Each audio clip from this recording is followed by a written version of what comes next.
नमस्कार जय जगन्नाथ दर्शक बंधु एवं आप देखुवे जे मार्च 29 तारीख शनिवार 2025 मीन राशि को शनि पूर्वाभाद्रा नक्षत्र को चलन करेंगे कुंभ राशि तेबे यही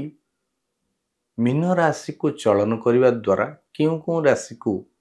शुभ फल मिल एवं क्यों राशि के अशुभ फल मिल तेज कौन सतर्कता अवलंबन करेंगे देखो शनि चलन हेले अनेक राशि को शुभ फल मिल यदि विचार को नवा तेबे क्यों राशि को शुभ फल मिल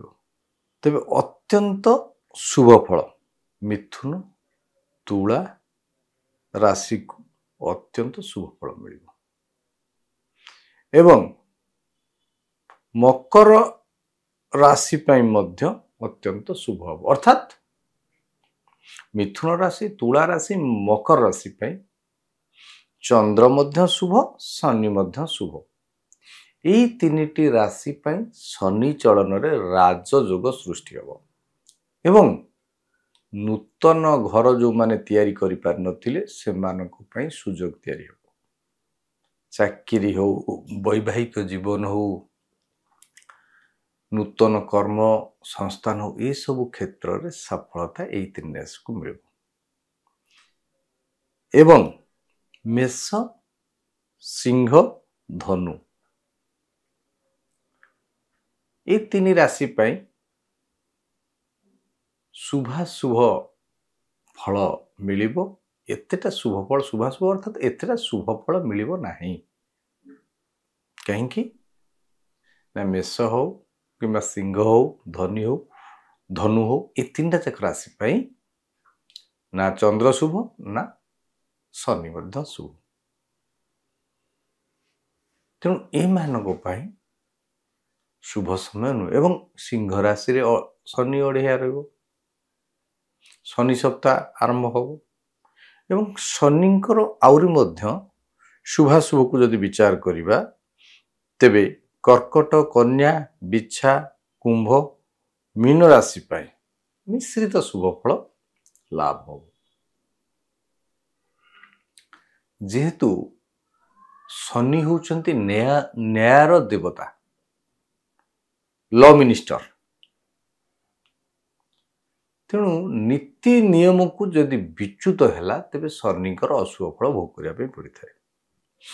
बिना कारण रे शनि क्या कष्ट दियंती नाही अनेक समय अतीत देखिचंती जे शनिकर चलन रे कौनसी भूल कर्म कले से निश्चित दंडित जो माने उच्च पदपदवी अच्छी ब्यूरोक्राट हुंतु कि कौन उच्च पदवी अच्छा जदि कौन अतीत भूल करिसेंती तार दंड पाइबार समय भी आसी जदि आपणकर सिंह राशि मेष राशि धनु राशि जदि किछि भूल करिसेंती कर्कट कन्या बिच्छा कुंभ मीन जदि किछि भूल कर दैछंती लोभरे पड़िकी ताले सेथिपई दंड भोगिया पे प्रस्तुत हो जात सेथिपई कहैछि कर्म तोहर निज गुरु उद्धव केते तू पजाऊ तेबे शनि चलन रे से माननकु दंड देबारे न्यायाधीश हेबारे शनिकर भूमिका रहबो बिलेई आखि बुझी बुझी क्षीर पीला परी जे मु आखि बुझी देछि काहाकू दिसुनी सेही चिंता करंतु नाही भूल भूल फल भोगिबे तेनु शनि चलन रे कोन आपण सतर्कता करिवे नीति नियम मानिबे गाड़ी चलेला बेले सतर्कता अवलंबन करिवे लोभ वशत पड़की कौन भूल करेंगे ना दंडित हेबे तेबे एथिरु मुक्ति पाइबा पाई कष्ट को कम करदे दंड को कम करदे उपाय रही कि दंड विलुप्त हो पारे दक्षिण काली को दर्शन करवा पूजा करवा महादेवंकर अभिषेक करवा शनि चालीसा पाठ करवा सर्वोपरि यदि हनुमान को दर्शन करती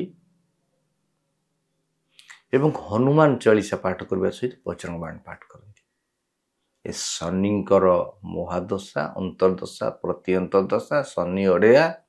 ଏ ଗୋଚର ଫଳରୁ କୁଫଳରୁ ନିଶ୍ଚୟ ଆପଣ ମୁକ୍ତି ପାଇବେ। ଆହୁରି ମଧ୍ୟ ଲାଲ କିତାବରେ ରହିଛି ଯଦି ଆପଣଙ୍କର ଶନି ଦଶା ଅନ୍ତର୍ଦଶା ପ୍ରତି ଅନ୍ତର୍ଦଶା ମହାଦଶା ଚାଲୁଛି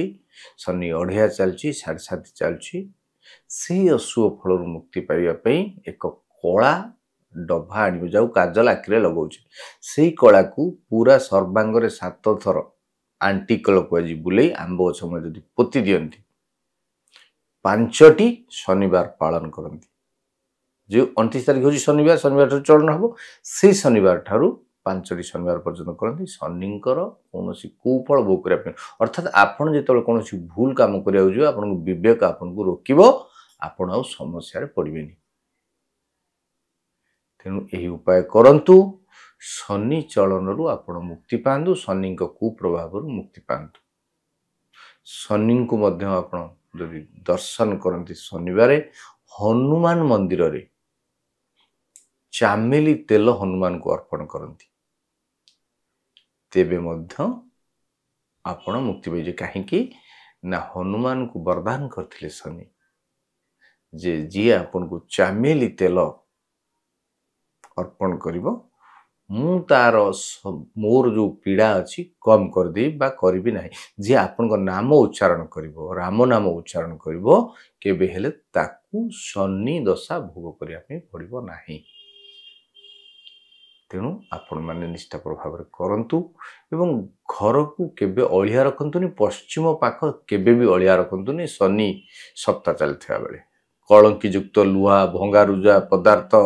भंगा इलेक्ट्रोनिक्स पदार्थ भंगा पनिकी जंग लगा कंटा घरे केबे रखंतुनी दुख ही दुख होगी।